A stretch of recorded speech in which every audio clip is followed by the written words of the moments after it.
चौथ्या टप्प्यातल्या मतदानाची। आज 11 मतदारसंघात मतदानाला सुरुवात झालेली आहे।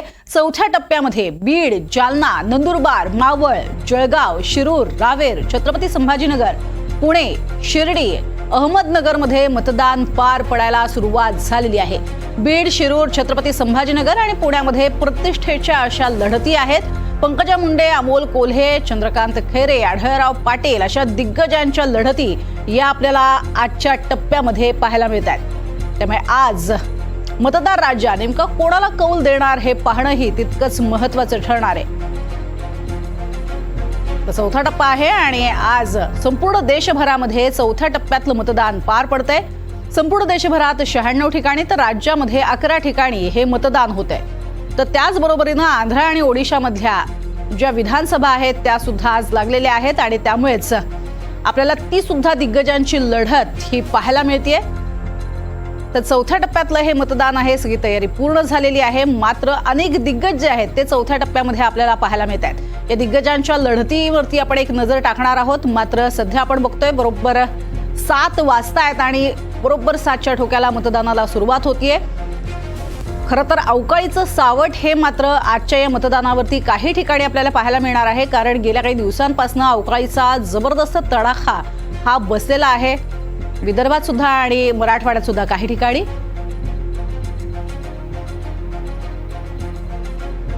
आणि 4 मतदारसंघातनं आमचे 4 प्रतिनिधी आपल्या सोबत जोडले गेलेले आहेत। परळीमधनं सागर कुलकर्णी आहेत, तसंच शिर्डीमधनं अक्षय कुडकेलवार, पुण्यातनं देवेंद्र कोलाडकर आणि त्याचबरोबरनं छत्रपती संभाजीनगरमधनं मोहसिन शेख हे आपले प्रतिनिधी आपल्या सोबत जोडले गेलेले आहेत। आधी सगळ्यात सागर यांच्याकडे जातीये। सागर, काय सध्या परळीतनं दृश्य आपल्याला पाहायला मिळतंय? मतदान सुरू होतंय। प्रज्ञा, 11 लोकसभा मतदारसंघासाठी आज मतदान सुरू झालेलं आहे। सगळ्यात बिग फाईट्स म्हणावी लागेल ती बीडची आज म्हणावी लागेल। याचं प्रमुख कारण म्हणजे पंकजा मुंडे ज्या गोपीनाथ मुंडे यांच्या कन्या आहेत आणि दुसरीकडे त्यांना प्रतिस्पर्धी आहेत बजरंग सोनवणे।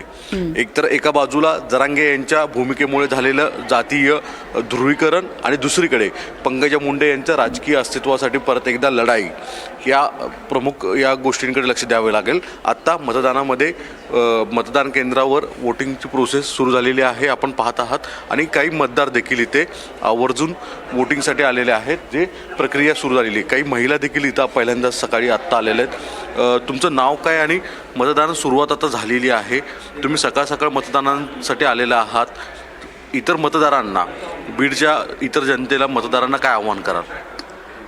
त्यांनी लवकरात लवकर मतदान करावे। आणि माझं नाव शोभा राजेश्वर कोरे। बीडमध्ये गेल्या काही दिवसांमध्ये खूप मोठं राजकीय आरोप प्रत्यारोप झाले। मला फक्त एक गोष्ट विचारायची की आत्ता ह्या प्रोसेसमध्ये गेल्या काही दिवसांच्या मध्ये बीडमधलं जे तापमान आहे ते आता आज 2 दिवस झालं कमी होतं, त्यामुळे मतदानाचा टक्का वाढेल असं वाटतं? हो। काय तुमचं काय मत आहे? तुम्ही सकाळ सकाळ आलेला आहात, कुठून आलेला आहात आणि मतदानाची जी टक्केवारी आहे ती बीडमध्ये यावेळेस वाढेल का? कारण की आता तापमान कमी होताना दिसतंय, 2 दिवस झालं पाऊस पण पडलेला आहे अवकाळी। वाढेल ना, मतदान वाढेल, कमी आहे पण हे पाहिलं तर इथे लोक आत्ता थांबलेले आहेत आणि एका बाजूला प्रज्ञा वोटिंग प्रोसेस देखील सुरू झाल्याचं दिसून येते। आत जे प्रक्रिया आहेत त्या वोटिंग प्रोसेसच्या सुरू झालेल्या आहेत। लक्षात सगळ्यात गोष्ट घ्यायला हवी आहे की गेल्या पहिल्या 3-4 फेजमध्ये 3ऱ्या फेजपर्यंत तापमान खूप होतं, त्यामुळे तापमानाच्या कारण देत अनेक मतदार बाहेर पडले नव्हते। किमान अपेक्षा आहे की अवकाळी पावसामुळे किमान ढगाळ वातावरण आहे, जो तापमानाचा पारा आहे तो कमी राहील आणि मतदानाचा टक्का वाढेल ही अपेक्षा आहे। नक्कीच, तर ही अपेक्षा आहेच की मतदानाचा टक्का वाढावा। थेट शिर्डीमध्ये जाणार आहोत। अक्षय कुडकेलवार आपल्यासोबत शिर्डीमधनं सुद्धा जोडले गेलेले आहेत। अक्षय, काय परिस्थिती दिसतेय शिर्डीमधली? शिर्डी लोकसभा मतदारसंघातल्या आपण लोणी येथील अहिल्यादेवी होळकर अहिल्यादेवी होळकर या मतदान केंद्रावरती आहोत। मतदान प्रक्रियेला सुरुवात झालेली आहे। प्रज्ञा, आपण जर बघितलं तर शिर्डीमध्ये सामना जरी शिवसेना उद्धव बाळासाहेब ठाकरे पक्षाचे भाऊसाहेब वागचौरे विरुद्ध शिवसेनेचे सदाशिव लोखंडे विद्यमान खासदार यांच्यात असला तरी हे मतदान केंद्र यासाठी महत्त्वाचं आहे की याच मतदान केंद्रावरती अहमदनगर लोकसभा मतदारसंघाचे उमेदवार सुजय विखे पाटील त्यासोबतच संपूर्ण विखे पाटील कुटुंबाचं मतदान मतदान आहे आणि ही आपण सगळी चित्र बघतोय. मतदानाला सुरुवात झालेली आहे, मतदान प्रक्रिया आता सुरू झालेली आहे. थोड्याच वेळात या ठिकाणी नगरचे उमेदवार सुजय विखे पाटील यासोबतच संपूर्ण विखे पाटील परिवार यांच्याकडनं मतदान केलं जाईल आणि त्यानंतर सुजय विखे पाटील आणि राधाकृष्ण विखे पाटील हे नगर लोकसभा मतदारसंघात मतदारांना आवाहन करण्यासाठी जाणार असल्याची माहिती मिळते. आणि अर्थात आपण देखील शिर्डी लोकसभा मतदारसंघासोबतच आपण इतर मतदारसंघाचा देखील आढावा घेणार आहोत. काही लोक मतदानासाठी बाहेर पडलेले आहेत, त्यांच्याशी आपण चर्चा करणार आहोत. मतदान झालं का तुमचं? नाही अजून. आपण जर बघितलं तर आता 4थ्या टप्प्याचं मतदान होतंय. 3 टप्पे संपूर्ण महाराष्ट्रात उन्हाचा कडाका होता. आता तापमान कमी झालेलं आहे, लोक जास्तीत जास्त संख्येनं बाहेर पडतील असं वाटतंय. हो पडतील नक्कीच. आज सकाळी सकाळी तुम्ही मतदानाला आला आहात, लोकांना काय आवाहन कराल? एकदम चांगले. लोकांना काय सांगाल? लोकांना चांगलं मतदान चांगलं करा, सगळ्यांना मतदान करा. सर काय एकूणच अलीकडे आपण बघितलं तर तुमच्या माध्यमातून सकाळी मतदानाला हजेरी लावलेली आहे, मात्र नवतरुणांचं मतदान जास्त आहे आणि अशा परिस्थितीत ज्यावेळी मतदानाचा दिवस येतो तर तरुणांकडनं याला सुटीचा दिवस समजला जातो आणि मतदानाकडे पाठ फिरवली जाते काही ठिकाणी. काय आवाहन कराल लोकांना? नाही, आम्ही तर जागृतीने सांगणारे लोकांना घरोघरी जाऊन तुम्ही मतदान केलं पाहिजे, तो एक आपलं जे हक्क आहे तो बजावला पाहिजे, अशा पद्धतीने आम्ही प्रत्येकाला आव्हान केलेलं आहे. मुलांना मुलींना परवडा. ऊन आपण बघितलं तर कमी आहे. 2 दिवसापूर्वी पाऊस पडला तुमच्या भागात, त्यामुळं मतदानाचा टक्का वाढेल असं वाटतंय. हो, नक्कीच वाढेल, नक्कीच वाढेल. टेम्परेचरचा फार मोठा फायदा मतदानामध्ये होऊन जाईल, टेम्परेचर कमी झाल्यामुळे. या सगळ्या लोकांच्या प्रतिक्रिया आपण जाणून घेण्याचा प्रयत्न केला आहे. या संपूर्ण परिसरात मोठा पोलीस बंदोबस्त देखील तैनात करण्यात आलेला आहे. साधारण 6 ते 7 मतदान केंद्र एकाच अहिल्यादेवी होळकर या शाळेमध्ये आहेत लोणी येथील. आणि काही वेळातच सकाळी 6:30 वाजताच्या सुमारास आपण या ठिकाणी दाखल झालो होतो आणि त्यावेळी जी मॉकपोलची प्रक्रिया असते ती मॉकपोलची प्रक्रिया झाली. EVM मशीन्स असतील, त्यासोबतच VVPAT असतील, याची तपासणी झाली आणि एकूणच या सगळ्या मतदान केंद्रावरती सध्या तरी सुरळीत मतदानाला सुरुवात झाली असल्याचं चित्र आपल्याला बघायला मिळते. कारण गेल्या निवडणुकीच्या वेळी आपण जर बघितलं तर काही ठिकाणी VVPAT हे ऑपरेट होत नव्हतं, अशा पद्धतीच्या तक्रारी आल्या होत्या. मात्र आता ती तक्रार नाही काहीशी कमी झालेली आहे आणि सुरळीत मतदान आहे. लोक देखील मोठ्या संख्येनं बाहेर पडतानाचं चित्र या मतदारसंघात आपल्याला बघायला मिळतं. मात्र सगळ्यात महत्त्वाचं, शिर्डीपेक्षाही जास्त महत्त्वाचा असणार आहे तो अहमदनगर लोकसभा मतदारसंघ, ज्या ठिकाणी भाजपाचे विद्यमान खासदार त्यासोबतच पाटील यांचे सुपुत्र सुजय विखे पाटील यांची प्रतिष्ठा एकीकडे पणाला लागली आहे, तर दुसरीकडे राष्ट्रवादी शरद पवार पक्षाचे निलेश लंके यांची देखील प्रतिष्ठा या ठिकाणी पणाला लागली आहे. या सगळ्यात कोण बाजी मारतं हे देखील महत्त्वाचं ठरणार आहे. यासोबतच शिर्डी लोकसभा मतदारसंघाविषयी बोलायचं झालं तर शिवसेनेचे भाऊसाहेब वागचौरे, शिवसेना अर्थात शिवसेना उद्धव बाळासाहेब ठाकरे पक्षाचे भाऊसाहेब वागचौरे आणि यासोबतच सदाशिव लोखंडे शिवसेनेकडनं जे विद्यमान खासदार देखील आहे यांची देखील प्रतिष्ठा पणाला लागली आहे. या 2 मतदारसंघातलं चित्र नेमकं काय असणार आहे हे 4 जूनला जरी स्पष्ट होणार असलं तरी एकूण वातावरणात उत्साह दिसतोय आणि लोक मतदानासाठी बाहेर पडतानाचं चित्र आपल्याला बघायला मिळतंय. अगदी. आणि लोक जास्तीत जास्त बाहेर पडावेत आणि मतदान जे आहे ते वाढावं हीच अपेक्षा आहे. कारण तापमान जे आहे ते सुद्धा बऱ्यापैकी आता कमी झालेलं आपल्याला पाहायला मिळतंय. देवेंद्र कोलाडकर हे सुद्धा आपल्यासोबत पुण्यातनं जोडले गेलेले आहेत आमचे प्रतिनिधी. देवेंद्र, पुण्यामधली सुद्धा महत्वाची लढत आणि अर्थातच तिहेरी लढत असणार आहे, त्यामुळे पुण्याकडे सुद्धा सगळ्यांच्या नजरा लागल्यात. लोक कशा पद्धतीनं बाहेर पडतायत मतदानासाठी? लोकसभा निवडणुकांचा आज 4था टप्पा आहे आणि महाराष्ट्रातल्या ज्या प्रमुख लढती आहेत त्यापैकी एक लढत जी आहे ती म्हणजे पुण्यातली आहे. पुण्यामध्ये जी थेट लढत होते ती म्हणजे भाजपचे मुरलीधर मोहोळ आणि काँग्रेसचे रवींद्र धंगेकर. महायुती विरुद्ध महाविकास आघाडी अशा पद्धतीचा थेट सामना आहे. वसंत मोरे जे आहेत ते वंचित बहुजन आघाडीकडून आहेत आणि त्यामुळे पुण्यातलं हे प्रज्ञा. नक्कीच देवेंद्र, सध्या लोकांचा कसा प्रतिसाद मिळतोय? पुण्यामधनं लोक कशा पद्धतीनं बाहेर पडतायत? नक्कीच या रविवार पेठ पुण्यातल्या लक्ष्मी रस्ता इथल्या मतदान केंद्रावरती मी आहे आणि याच ठिकाणी धनगेकर कुटुंबीय असतील ते मतदानासाठी येणार आहेत. आपण बघतो की सकाळी सकाळी येऊनच मतदारांनी या ठिकाणी मतदानाचा हक्क बजावलेला आहे आणि आपण थेट त्यांच्याशीच बातचीत करणार आहोत. त्यांच्या प्रतिक्रिया ज्या आहेत त्या जाणून घेणार आहोत. आपल्यासोबत काही मतदार आहेत, आपण त्यांच्याशीच बोलूया. मला दाखवाल तुम्ही मतदानाचा हक्क बजावलेला आहे आणि काय सांगाल? मतदान हे सुरुवातीपासून आमचा आवडता खेळ आहे राष्ट्रीय एकात्मतेसाठी आम्हाला त्या गोष्टीचा आधार आहे. बरं, तुम्ही पुढे या. काय सांगाल? तुम्ही मतदान केलेलं आहे, काय तुमच्या मनात आहे आणि काय भावना आहेत? मी एक सुजाण नागरिक म्हणून माझं कर्तव्य बजावलेलं आहे.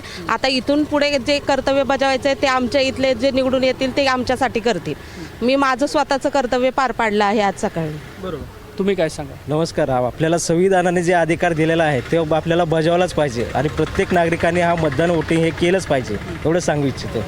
नक्कीच सुजाण नागरिक म्हणून आपल्याला जो अधिकार आहे, संविधानाने दिलेला अधिकार आहे, त्याचा हक्क जो आहे तो आपण बजावला पाहिजे, अशा पद्धतीच्या प्रतिक्रिया ज्या आहेत त्या पुणे इथल्या या सगळ्या मतदारांच्या पाहायला मिळतात आहे. नुकतीच मतदानाला सुरुवात झालेली आहे. मतदान केंद्रावरती देखील आता मतदार राजा येऊ लागलेला आहे. त्यामुळे पुण्यातली ही जी लढत होती ती इंटरेस्टिंग लढत आहे आणि या लढतीकडे समस्त महाराष्ट्राच्या राजकीय वर्तुळाचं लक्ष असणार आहे. प्रज्ञा.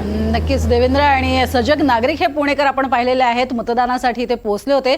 आता थेट संभाजीनगरमध्ये जाणार आहोत. मोसेन संभाजीनगरमध्ये तिहेरी लढत आपल्याला पाहायला मिळतेय. कशा पद्धतीनं लोकांमध्ये उत्साह दिसतोय? नक्कीच इतर मतदारसंघात ज्या पद्धतीने सकाळी 7 वाजेपासून मतदानाला सुरुवात झाली आहे, छत्रपती संभाजीनगरमध्ये देखील सकाळी 7 वाजल्यापासून मतदार जे आहेत तर मतदान केंद्रावर दाखल होताना पाहायला मिळतात. औरंगाबाद लोकसभा मतदारसंघाचा विचार केला तर या ठिकाणी तिहेरी लढत होणार आहे. एकीकडे महायुतीचे उमेदवार संदीपान भुमरे असणार आहे तर दुसरीकडे महाविकास आघाडीचे उमेदवार चंद्रकांत खैरे मैदानात आहे. सोबतच इम्तियाज जलील हे MIMचे उमेदवार देखील या ठिकाणी आपल्याला पाहायला मिळत आहे. आज सकाळपासून जेव्हा मतदानाला सुरुवात झाली तेव्हा सकाळी 6:30 ते 7च्या दरम्यानच संदीपान भुमरे आपल्या पैठण तालुक्यातील पाचोड येथे मतदानासाठी निघालेले आहेत तर इम्तियाज जलील हे 8 वाजता मतदान करणार आहे. सोबतच चंद्रकांत खैरे यांचं मतदान हे 10 वाजता होणार आहे. संभाजीनगरमध्ये तब्बल 20,61,220 मतदार जे आहे तर आपल्या मतदानाचा हक्क बजावणार आहे. राजकीयदृष्ट्या जर बघितलं तर औरंगाबाद हा जे आहे तर शिवसेनेचा बालेकिल्ला समजला जात होता. मात्र शिवसेनेत जी बंडखोरी झाली त्यानंतर पहिल्यांदाच या मतदारसंघात शिवसेना विरुद्ध शिवसेना असा सामना आहे आणि विरोधात जे आहे तर इम्तियाज जलील असणार आहे. त्यामुळे हा जो मतदारसंघ आहे राज्यातील प्रमुख मतदारसंघामधला हा एक मतदारसंघ समजला जातोय. त्यामुळे या मतदारसंघातून कोण बाजी मारणार हे पाहणं महत्त्वाचं असणार आहे आणि सकाळपासून मतदारांनी आता मतदान करायला सुरुवात केली आहे. प्रज्ञा. अगदी. आणि आता पुन्हा एकदा जाणार आहोत जालन्यामध्ये. लक्ष्मण आपल्यासोबत जोडले गेलेले आहेत. थेट जालन्यामधनं परिस्थिती काय आहे ती सुद्धा जाणून घेणार आहोत. थेट जाऊयात जालन्यामध्ये. लक्ष्मण, काय सध्याची परिस्थिती पाहायला मिळते? निश्चितपणे आपण बघू शकतो की सकाळी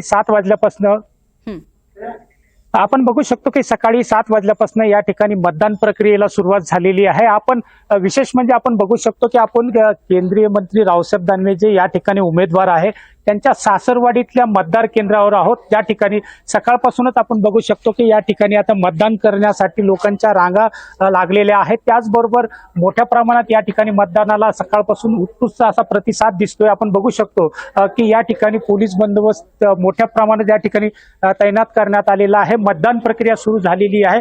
पोलीस कर्मचारी सुद्धा आपलं कर्तव्य बजावत आहेत. तर प्रत्येक येणाऱ्या मतदारावर लक्ष ठेवण्यासाठी या ठिकाणी CCTV सुद्धा लावण्यात आलेले आहे आणि या ठिकाणी मतदान प्रक्रियेला सुरुवात झालेली आहे. त्याचप्रमाणे आपण केंद्रीय मंत्री रावसाहेब दानवे यांची सासरवाडी म्हटलं तर त्या ठिकाणी मोठा उत्साह दिसणार आपल्याला हे माहीत आहे. त्याचबरोबर आपण बघू शकतो की हे केंद्रीय मंत्री रावसाहेब दानवे यांचे जे नात्यानं लागणारे चुलत सासरे हे आज पहिलं मतदान करून बाहेर आलेलं आहे. आपण त्यांच्याशी चर्चा करणार आहोत.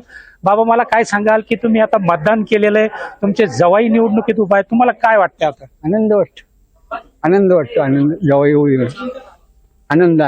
सगळ्यात पहिले तुम्ही मतदान करण्याचं ठरवलं होतं, सगळ्यात पहिले नंबर लावला आणि मतदान केलं. काय आता तुम्हाला काय वाटतं की कशी परिस्थिती, लोकांनी कसं मतदान करावं? अशीच करायला पाहिजे ना, हे उत्साहानं मतदान करायला पाहिजे. आणि आपला जवाई आहे, आपले पाहुणे आहे, आपलं जे. किती वर्ष झाले तुम्ही त्यांना मतदान करता? 40 वर्ष. आपण बघू शकतो की हे त्यांचे सासरे आहेत की जे चुलत सासरे त्यांनी पहिलं मतदान केलं. त्याचबरोबर रावसाहेब दानवे यांचे साले आहे ज्यांना महाराष्ट्रात दाजी म्हणलं जातं. मात्र त्याच दाजीचे आता साले आपल्या सोबत आहेत. त्यांनीही दुसरं मतदान करण्याचा मान या ठिकाणी मिळवलेला आहे. सर, मला काय सांगाल की आता तुम्ही मतदान केलेलं आहे, नेमकी काय प्रतिक्रिया आहे तुमची मतदान केल्यानंतर? आमच्या गावामध्ये त्याला भरपूर मतदान होणार आहे. कारण की कामं तशी करेल, विकास करेल, लोक विसरणार नाही, एवढं तुम्ही सांगू शकता. आपण बघू शकतो की दाजींनी खूप कामं या जिल्ह्यामध्ये केलेली आहे, त्यामुळे मतदार त्यांना विसरणार नाही अशी प्रतिक्रिया त्यांच्या सालेने दिलेली आहे. आपण बघू शकतो की जालन्यामध्ये 2061 मतदान केंद्रावर ही मतदान प्रक्रिया सुरू आहे आणि मतदान प्रक्रियेला आता या ठिकाणी सुरुवात झालेली आहे. प्रज्ञा. नक्कीच लक्ष्मण, तुर्तास धन्यवाद. या संपूर्ण माहितीसाठी तुमच्याकडनं अपडेट घेतच राहणार आहोत. तसंच आपल्याला आपल्या सोबत सागर, अक्षय आणि त्याचबरोबरीनं देवेंद्र आणि मोहसिन यांनी सुद्धा प्रत्येक अपडेट पोहोचवलेली आहे. यापुढे सुद्धा तुमच्याकडनं अपडेट्स घेत राहू. तुर्तास धन्यवाद या संपूर्ण सविस्तर माहितीसाठी.